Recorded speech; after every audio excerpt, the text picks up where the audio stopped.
The Wicked Will Rise, Chapter 21. Dorothy looked as surprised at her condition as I felt when I saw her get back up at her feet. She wasn't dead. I'd give her everything I had, and it hadn't been enough. She seemed as shocked as I was.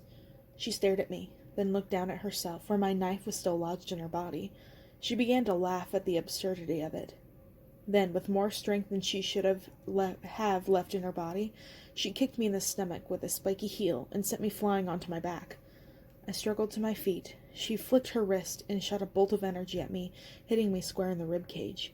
My whole body seized in convulsions, pain shooting through my every nerve as I fell back down again. Dorothy yanked my knife from her chest. Blood was squirting everywhere, but she didn't seem to be feeling any pain. She held the blade aloft, looking at it curiously. She shouldn't have been able to do that. The knife was part of me. No one else was supposed to be able to touch it unless I was using it to slice them open. Then again, Dorothy shouldn't have been alive either, after what I had just done to her. "Well," she said, "I don't know what just happened, but I guess it didn't work. Cool knife, though." She rested the hilt against her palm. "Looks like magic. The black kind." Now she was advancing toward me, brandishing my weapon. All I could do was lay there waiting for her, twitching. Her red shoes were sparkling with magic, and with every step she took she seemed to grow more powerful. Without even looking like she was trying to do it, she was drawing down a storm of lightning bolts from the sky, all of it flowing through her body and onto her shoes like she was a living conduit of all magic Oz had to offer. Was it possible that I had somehow just made her more powerful? "So, it seems that you have a bit of a problem. It looks like you can't kill me, now doesn't it? I think this is the part where you cry, Uncle." "Not on your life, assuming you even have one anymore," I said. But I knew she was right. Maybe I still needed the Scarecrow's brains, just like the wizard had said, or maybe something else was the problem. But I wasn't going to be able to beat her, not like this. All I could do was retreat to the place I knew I would be safe. So, old hat or not, I pulled the darkness over me, feeling it envelop me like a familiar blanket. I burrowed into it as far as I could, closing out the flames, the smell, the screams, closing out the whole world until everything was pitch black. Everything except the one thing I was really trying to hide from. Against the utter nothingness of the shadow world, Dorothy looked technicolor. Her eyes were so blue they vibrated, and her face, which had formerly been tinged with a sickly olive pallor, was now a vibrant clownish green slashed with red lips as cartoon blood. Her shoes were the reddest of all. They were so bright I had to look away. Even here I couldn't escape her. "You think you're the only one who knows about the Dark Lands?" she said, seething. "Oh, honey, this dimension might as well be my living room. Have to admit, I've never met anyone else who could get in here. Even Glinda doesn't get it. I guess it's a Kansas thing." It's hard to describe the powerlessness I'd felt just then. This was a different kind of powerlessness than what I'd felt when Dorothy had me wrapped in her chains. Instead of feeling hypnotized, held in her thrall, I felt helpless, like nothing I could do would make a difference, so why bother trying? She looked down at my knife curiously. Watching her touch it gave me a strange, awful feeling, like when you're a little kid and you wiggle your tongue around in the hole where you just lost a tooth.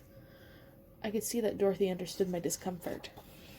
"I doubt I can hurt you with it," she said, "but I'm guessing as long as I'm holding it, you won't be able to put up much of a fight. Shall we test that theory?" She extended an arm and touched the tip of my knife to my collarbone. I didn't resist. She drew the blade across my neck, pressing hard enough for me to feel pressure, but there was no blood and no pain. "I figured," she said. "You get a feel for these things after a while, you know. Anyway, it doesn't matter. I'll just have to get creative." She paused. "Oh, never mind," she said. "You can't kill me. I can't kill you. How predictable can it get? There's probably some dull prophecy about it. There always is, isn't there? Chosen ones and blah, blah, blah. Who can keep track? Good thing I don't need to kill you anyway.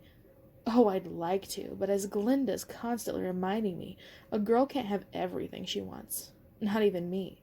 But you've got your wants, and you've got your needs, and all I need," she grabbed the strap of my bag and yanked it hard, snapping it, "is this." "No," I said. Yes, she said, digging around the inside. Let's see. 1 mechanical heart? Check. 1 artificial tail? Check. And a French textbook? I mean, I guess that could come in handy, too. You never know when a girl might want to aim for higher education. She brushed a lock of hair from her face, and the blackness began to fade. As the world returned, I saw that the battle was over. Really over. The floating island on which it had been waged was now just a scorched, charred husk of dirt and rock, with only a few small flames lingering in the wreckage. Polychrome lay still in the middle of it, her delicate hand wrapped around Heathcliff's lifeless tail. Knox was kneeling beside them in defeat, his face bloody and covered in dirt and ash, his formerly wild hair singed to almost nothing. The battle was over, and we had lost. I had lost. Glinda stood above us, arms crossed at her chest in a pose of both victory and impatience. There you are, she said as Dorothy stumbled out of the shadows to join her at her side. I was just about to wonder if I was going to have to leave without you. I got what I came for, Dorothy said, holding up my bag triumphantly. And yet the girl lives. Curious. Dorothy shrugged. You know how magic can be. Annoying, she said, finishing her own thought. So it can, Glinda agreed. Must be some dumb rule that no one remembers. She couldn't kill me either, by the way. It makes no difference. The girl is no more than a nuisance now. So what do you think? Should we take them with us? Glinda asked. Put them to work? The Ortus little warlock can wash windows. The witch from Kansas can serve, and the beautiful boy behind the boulder. She waved a hand with a large rock disappeared from the Purificy, revealing a sheepish Bright's hiding spot. Can make a very interesting plaything.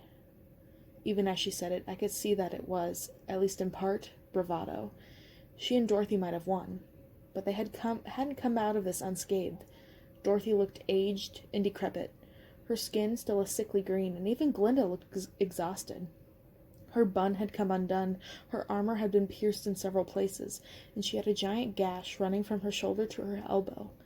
If she had the juice left in her, she would have done whatever she wanted to us. But she didn't, which meant that this was a stalemate of sorts, whether or not either of them wanted to admit it. Dorothy shook her head with an exasperated groan, trying to act like she seriously didn't give a shit. They're too much trouble, she said. Ozma is back in our control. We have the things we came for. The Rainbow Fairy and her familiar are dead, and this horrible so-called paradise have been burned to a crisp. Soon we'll have done the same to the place I used to call home. I say let's get out of here. Your wish is my command, Glinda said. She turned gloatingly at me. Toodaloo, Polly's been the mostest of hostess, but even the most delightful tea times must come to an end, and Dorothy and I are late for a very important appointment. Aren't we, dear heart? We sure are. Dorothy lowered her eyes toward the bodies on the ground, then shot a glance at me. I hate to leave it such a mess, but I guess a girl from the trailer park has slung some slop on her day. She gave me a barely perceivable wink. Not that I know what it's like. Suddenly, out of nowhere, Ozma let out a screech from where Dorothy had her chained, where Pete had been earlier. It had taken her this long to come to her senses, but now she finally seemed to understand that she was being held prisoner. I command you, she shouted, with the old magic That's the royal spirit we like, Glinda said, looking like she wanted to explode with laughter. Dorothy waved a hand, the chains pulled tighter, and Ozma was silent. Then Glinda snapped her fingers, and in a poof of pink smoke and a shower of glitter, all three of them were gone.